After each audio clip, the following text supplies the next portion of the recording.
اماں کی آنکھیں نہ جانے کس احساس سے جگمگا رہی تھیں، اور ہاں سنو، وہ ایک جس لگا کر اٹھی تھی آپی کو اطلاع پہنچانے کہ اماں کی آواز پر یکدم سے ٹھٹک گئی۔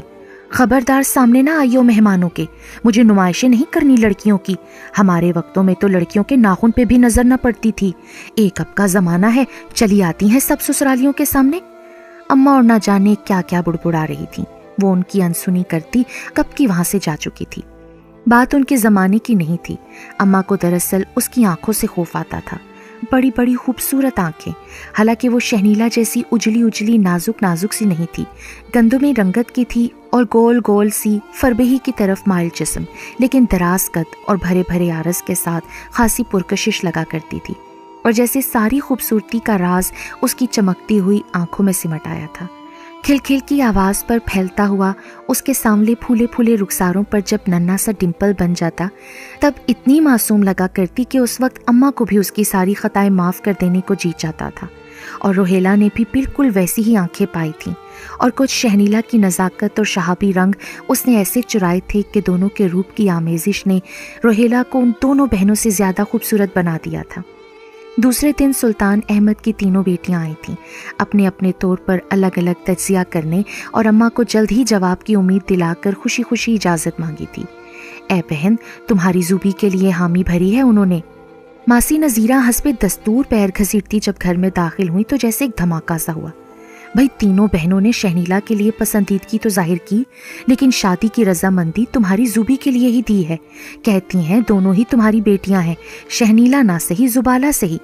ماسی نذیرہ زور زور سے بولے جا رہی تھیں۔ ذرا دھیرے بول نذیرہ، کیا اثر ہوگا بچی کے دل پر؟ اماں نے سامنے رسی پر کپڑے پھیلاتی شہنیلا کو دیکھتے ہوئے آہستہ سے نذیرہ کا ہاتھ دبایا۔ اب کیا کرنا ہے بہن، یہی زمانہ آ گیا ہے، لوگ موقع سے فائدہ اٹھا لیتے ہیں، کون بٹھائے رکھتا ہے ایک کے انتظار میں دوسرے کو۔ لیکن اماں کو تو جیسے پتنگے لگ گئے۔ نہیں دینا مجھے ان کے ہاں رشتہ، بھلا ایسے پل پل میں بدلنے والے لوگ؟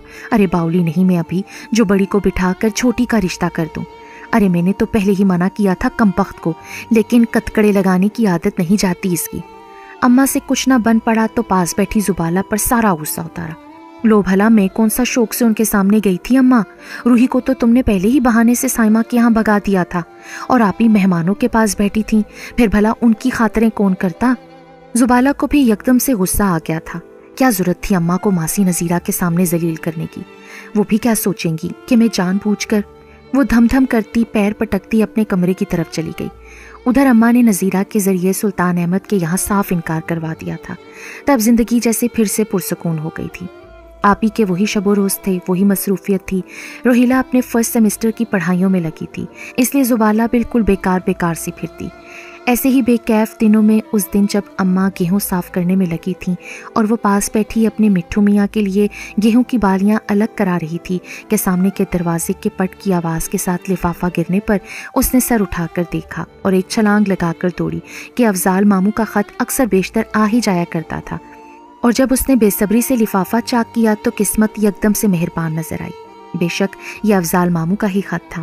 ممانی سخت بیمار تھیں، ڈاکٹر نے کسی مہلک بیماری کی نشاندہی کر دی تھی، اور ایسے وقتوں میں جب زندگی خود ان سے روٹنے کو تیار بیٹھی تھی، وہ اپنے رشتوں سے کیا روٹتی؟ لہٰذا شوہر اور بیٹے کی خواہش کا خیال رکھتے ہوئے ممانی نے اپنے بیٹے راحیل کے لیے خود سے آپی کے رشتے کی مانگ کی تھی۔ وہ لفظ بلفظ اماں کو پڑھ کر سنا رہی تھی اور اماں کی آنکھیں خط کی ہر سطر پر بھیگ رہی تھیں۔ پتہ نہیں یہ بھاوج کی بیماری پر اماں کا اظہار افسوس تھا یا اپنی درینہ خواہش کی تکمیل ہوتے دیکھ کر اللہ کے آگے اظہار تشکر۔ زبالہ کو اس پر غور کرنے کی فرصت ہی کب تھی؟ وہ گرتی پڑتی آپی کو خوشخبری سنانے بھاگی، اور پھر اس کی پیاری آپی آنن فانن شہنیلا حیدر سے شہنیلا راحیل بن کر گھر آنگن کو سونا کر گئی تھی، اور وہ جو ہمیشہ کہکہے لگاتی تھی کیسے دھاڑے مار مار کر روئی تھی آپی کی رخصتی پر۔ شہنیلا کیا گئی، زندگی جیسے ساکت و جامد ہو کر رہ گئی تھی۔ ایک آپی ہی تو نہیں تھی، باقی تو سب کچھ وہی تھا، پھر زندگی اتنی بے کیف کیوں ہو گئی تھی؟ شاید بدلتے موسم کا اثر ہو۔